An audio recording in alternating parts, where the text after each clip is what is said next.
Hi, Trevor here, reflecting on life through music. Thank you for stopping by.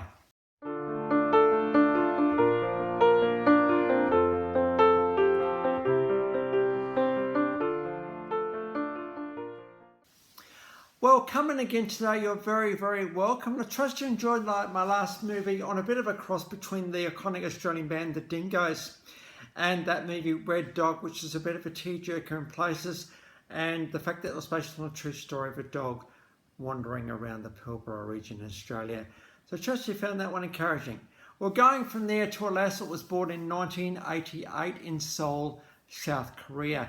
One of her parents was a trained opera singer, and she started to learn the piano at the age of 5. She then also learned how to sing. I think there's a lot of music in the house, and she trained herself about some of her idols, including such people as Kylie Minogue and others, where she learned to kind of sing. They did emigrate to Australia around the age of 9, and it's a classic case of the mum and children coming over and the dad staying in South Korea just to support them, and they started with the uncle over here. It's good to know that the parents would eventually reunite in Australia. At the age of 11, she attended the Young Conservatorium of Music, and she was a regular finalist in competitions as well as a recipient of the Nora Bard Scholarship.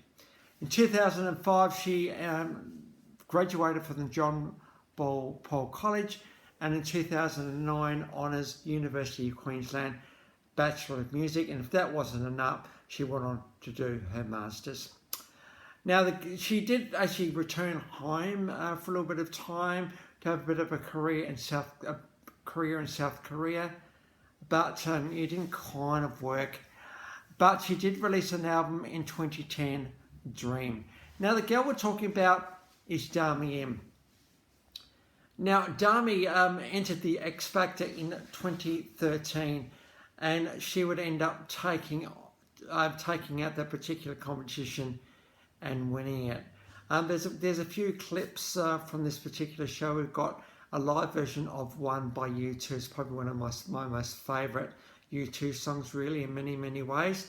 And just see the way that she can already knows how to read an audience, how to sing to them, and how to bring them on the emotional journey of whatever song she delivers. This is the compellingness of Dami Im, and how she's endeared herself to Australia. We then got a live and official clip, or live and acoustic clip actually, of the song Alive, which is the song that the winner will have as a single, and that got to #1 on the ARIA charts.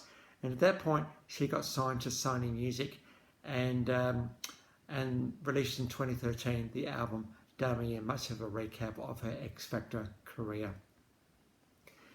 In 2014, she collaborated with such people as Jessica Mauboy and Justice Crew and released a version of I Am Australian.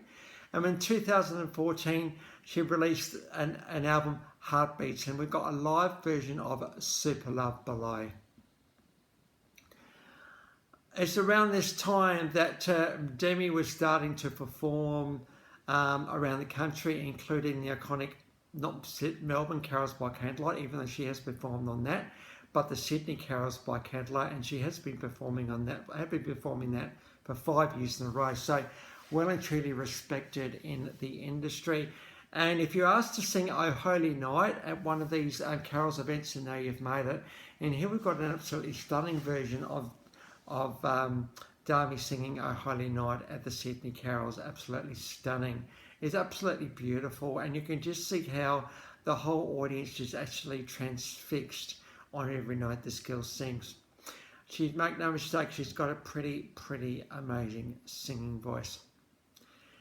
In 2016, now if you weren't aware, those of you living in Europe, Eurovision is a massive deal in Australia. Probably not as big as Europe, but pretty big deal here. We'll get into the whole watching the show and all the rest of it. Of course, it was only a matter of time before Australia would enter the Eurovision Song Contest. And as in 2016, that Dami Im was called upon to represent Australia. That's a pretty big honour indeed. A really nice way, I suppose. She was a migrant to Australia about from the age of 9. And she just has a lightning rod of emotion when she delivers performance, and she feels her audience. And so she was absolutely the best person to deliver Eurovision in 2016. And the song that she actually delivered was Sound of Silence. Now, not the Simon and Garfunkel Sounds of Silence, Sound of Silence. She actually won the first, second semi-final. And even though she got the first grand jury nod for the night, she didn't win the combined score, ended up coming second for the night. Now, we've got the live version, which is her in this iconic, beautiful white dress. Now, Dami Im is a bit of a fashion icon in many, many ways, and she's not scared to wear the outrageous outfits just to sell a song. And this outfit was absolutely iconic for her and just really typified the Sound of Silence. We've also got a beautiful acoustic version of this one today, so just strip back all the band, strip away the big sound, just her and a band. So we've got an acoustic version of that once before. Sound of Silence is all about the growing gap that exists between people. You know, they started together loving each other, and bit by bit it just basically drifts apart and drifts apart. The lines that used to intertwine become parallel. Now, I certainly know what it feels like, dare I say that, to not know how to say things. You know, when you got something to say and you want to say it, but you can't say it, and you might have actually plucked up the courage to actually say it, but when push comes to shove, you don't say it. Now, for my thinking, there's a few reasons why I don't say it. I mean, first of all, I'm not strong enough sometimes. Secondly, I don't want to hurt the other person. Particularly if it's something that's a little bit of a trick, you know, something that's a bit hurtful and a bit challenging and a bit of a thing, and it's bothering you a little bit, but you don't say anything because you don't want to hurt the other person. People might be screaming at me saying, well, Trevor, that's just stupid. Just say what you need to say. Easier than said than done, because you know, in some relationships these days, the words aren't said, the conversations don't happen, and the relationship just drifts further and further apart. Just know I'm better than I was, which is great. You know, I'm not a lost cause. I actually am learning to talk more, which is really, really good. But I think I've learned that, you know, every word that comes out of our mouth, every single one, as we know, 10% of communication is verbal. That leaves 90%. A fair proportion of that is our body language, and another version of that is the tone of our voice. You know, if I say, gee, it's a lovely day today, or, gee, it's a lovely day today, which one do you prefer? Which one do you believe? Well, you're going to believe the later one, aren't you? Because you think, yeah, all right, so you don't really think it's a great day at all.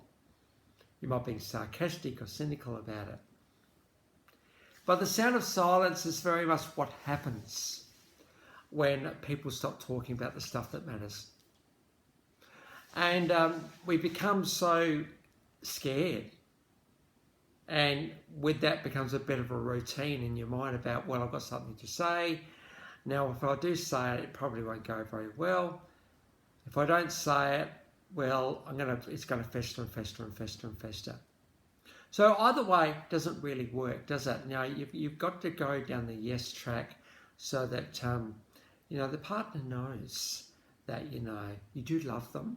First of all, it's important to say that. You might want to hold their hand as you're talking to them as well. But we need to say when we need to say. Otherwise, the Sound of Silence becomes the norm. And once that's started, we establish culture, and that culture is not a good one. So how do you change a culture? Well, I heard it once, someone talked about sort of running a community. In fact, it was a church, and he talked about changing churches, and talked about the fact it's like doing a U-turn in an oil tanker.